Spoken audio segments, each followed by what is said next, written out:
So we have our match loaded up now, and again, this is Simp versus Grumpy Old Men. And interesting, actually, both teams look like they went pretty heavy.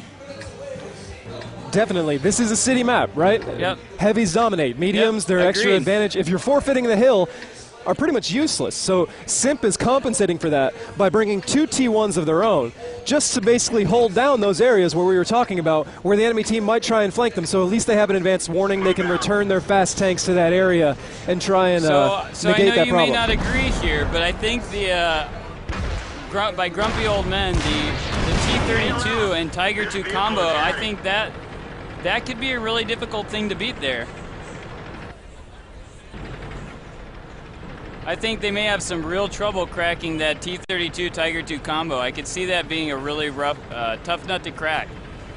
T-32's gun is probably the best in terms of accuracy and fire rate amongst the Tier 8 heavies there. But the IS-3 in general, if you move them in bulk, has just overall maneuverability, overall penetration and damage numbers that'll really contest these King Tigers and T-32s. They definitely have that edge. Again, coming back to the Tiger 2 has a slight frontal armor advantage, although usually in these matches you're not going to have too many bounces off the front. I think people know where to aim. It's not going to be a big issue. So as we can see here, Simp is actually starting to run down the railroad side of things. They're trying to press very quickly with that 4502A, which is actually one of the heavier tanks, similar to a King Tiger that we forgot earlier. How do you feel about that one as a substitute to the KT? I'm not even going to answer that one, actually. I'm not a big fan of the 4502A.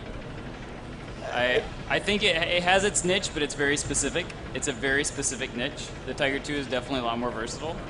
But, Simp, obviously they have a reason for bringing that here. And it does have speed over the Tiger 2. It definitely has that.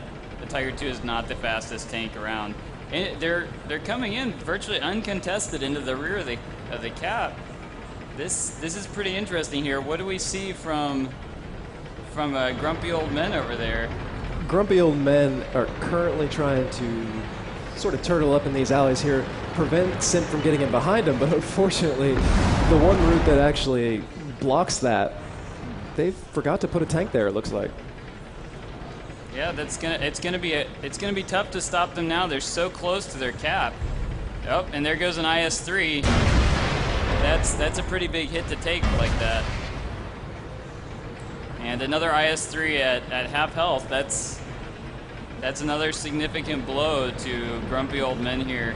Again, with Simp so close to the cap, you really have to pull everything back, and now you're at a disadvantage. They have their tanks really concentrated. You're trying to pull everybody back to guard your cap. I think one thing that Grumpy Old Men might be overlooking here is the fact that they've got their light tank, or a T2 light, over there in E7, and he's pretty much uncontested. I mean, if he goes back, there's a T1 maybe blocking him, which is half the hit points, half the firepower. Simp has no tanks even close to being back there, so they could push that guy right to the cap and force some of them to go back. They wouldn't have a choice. Actually, you can see here, the only remaining T1 for Simp is here in cap. They're trying to, that's why they brought the 4502A.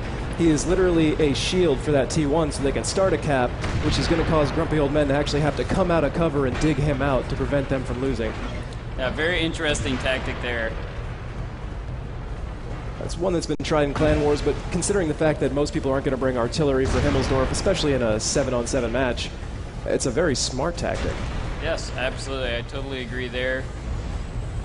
Grumpy Old Men will have to get creative in order to dig this out. Simp pretty much has them covered on all angles. Still not moving that T2 light, which is probably going to cost him, because right now, if they put him on cap, absolutely nothing can stop him, and they'll have to take that medium, which is only at 25% and can actually be penetrated by a T2 light. He's got to go all the way back to the one spawn, which we see all the way up here in A6. Yeah, I think that's a pretty crucial oversight, if I can say it that way, to not have him moving to cap. He hasn't spotted anything there the entire time. You would think that would be the logical choice.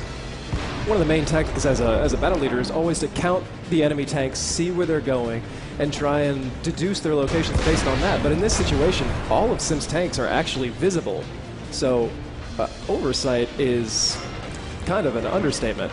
It's pretty much determined now, though. There is not much that little Tetrarch is going to do with all those tanks on cap. And we have the Lorraine's going in to take out the Tetrarch.